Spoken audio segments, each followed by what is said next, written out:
Hello आमे भारी पड़लु घर अभिमुखे माने आज हम एग्जाम टा खत्म हो गला तो भारी पड़लु घर को जीवा पे देखंतु। अच्छा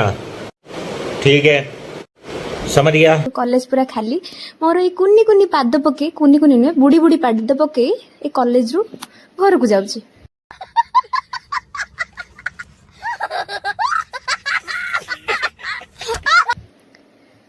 बाय बाय। देखंतु पागो केमती करची माने जस्ट वर्षा हो जायची मो सांगर एक्साइटमेंट देखंतु पानी पानी डे के भी सीए घर को जीवा पे एक्साइटमेंट एहे रहा नहीं आ एमान को देखंतु केते ठिया आइचंती केते टाइम रु बस को वेट करचंती आमे भी से ठिया आइची पुणी वर्षा स्टार्ट कर सरलाणी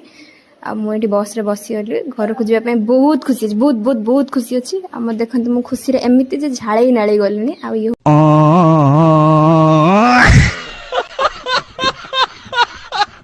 आम गाँव नई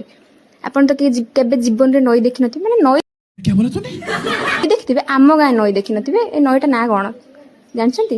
ए घरे आसी पहुंची गली घरे आसी पहुंची फ्रेश हे बसी गली मम्मी मो आगरे आनी रखी देला ए सब जिनिस एक्चुअली आज आम घरे अरंध थिला तो बहुत सारा आइटम होइतला कि मु किछि खाएनी परिबा कि माछ तो ए सब दे मु एडजस्ट कर देली हॉस्टल रो एते दिन जिबा परे घर खाइबा आह कि आत्मा शांति मन खोली खाईदेली पेटे